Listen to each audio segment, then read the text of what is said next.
Assalamualaikum warahmatullahi wabarakatuh.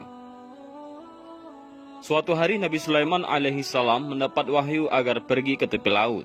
Allah menjanjikan hal yang luar biasa saat Nabi Sulaiman pergi ke sana. Maka berangkatlah Nabi Sulaiman beserta rombongannya yang terdiri dari manusia dan jin. Sesampainya di sana, tidak ditemui hal yang luar biasa yang mampu memenuhi rasa penasarannya. Maka Nabi Sulaiman meminta jin Ifrit untuk melihat ke dalam laut. Ketika akhirnya jin Ifrit kembali lagi ke hadapan Nabi Sulaiman, jin tersebut bersaksi bahwa ia tidak menemukan hal apapun di dalam laut. Lantas, Nabi Sulaiman meminta jin lain melakukan hal yang sama. Namun, lagi-lagi tidak didapati hal yang luar biasa di dalam laut. Karena tak mampu memuaskan rasa penasarannya, kemudian Nabi Sulaiman meminta Asif Barkhia, yakni mantrinya, untuk berdoa kepada Allah agar diberi tahu apa yang terjadi di dalam laut. Asif Barkhia inilah orang yang disebut di dalam Al-Quran surat An-Naml ayat 40. Dirinya merupakan seorang waliullah yang doanya diijabah oleh Allah. Setelah Asif berdoa, tiba-tiba datang sebuah pintu yang muncul dari dalam laut. Di atas pintu tersebut terdapat sebuah kubah yang mempunyai 4 pintu. Satu pintu terbuat dari batu nisan, satu pintu terdapat dari batu yakut, satu lagi terbuat dari batu intan putih, dan satunya terbuat dari batu zamrud yang hijau. Saat keempat pintu tadi terbuka, tak ada satupun tetes air yang berasal dari dalamnya. Padahal, dengan jelas Nabi Sulaiman melihat pintu tersebut berasal dari dalam laut yang sama yang jin Ifrit selami sebelumnya. Di dalamnya terdapat seorang pemuda yang tengah melakukan sholat. Rupanya tampan, mengenakan pakaian yang serba putih, serta bersih badannya. Nabi Sulaiman memutuskan masuk ke dalamnya.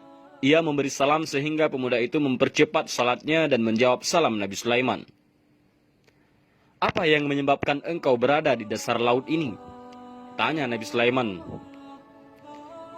"Wahai Nabiullah, sesungguhnya bapak saya adalah seorang laki-laki yang lumpuh. Sementara ibu saya adalah seorang wanita yang buta. Saya merawat keduanya selama 70 tahun dengan kasih sayang.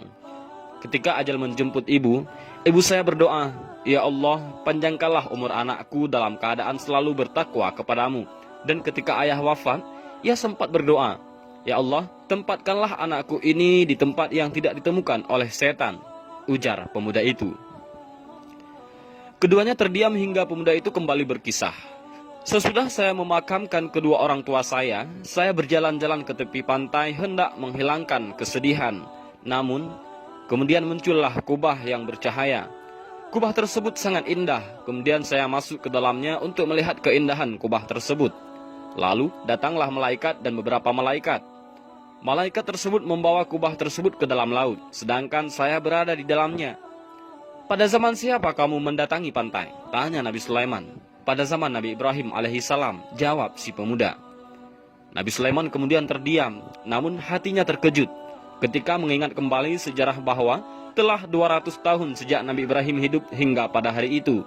Betapa panjangnya umur si pemuda, tapi tidak ditemukan sehelai pun uban di rambutnya. 'Lalu, bagaimanakah kamu makan dan minum?' tanya Nabi Sulaiman yang masih terheran-heran. 'Wahai Nabiullah, setiap hari datang kepada saya seekor burung yang membawakan makanan sebesar kepala manusia. Saya memakannya dan merasakan kenikmatan yang belum pernah saya rasakan di dunia. Setelah saya makan, saya tidak lagi merasakan lapar, haus, gerah, dingin, tidur, kantuk, dan sifat-sifat lain yang dirasakan manusia.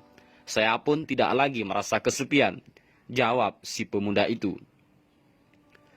Nabiullah Sulaiman kemudian menawarkan pemuda itu 2 pilihan, agar tinggal di istananya atau kembali ke tempatnya di Kubah. Tanpa ragu, si pemuda memutuskan untuk kembali ke tempatnya. Maka Nabi Sulaiman meminta Asif Barkhia agar mengembalikan pemuda tersebut. Setelah Asif Barkhia berdoa, maka hilanglah pemuda itu dari pandangan Nabi Sulaiman alaihissalam dan rombongannya. Dan inilah kisah pemuda yang tinggal di dalam laut selama 200 tahun karena baktinya kepada orang tua. Mudah-mudahan kisah ini bermanfaat. Wallahu a'lam bishawab. Assalamualaikum warahmatullahi wabarakatuh.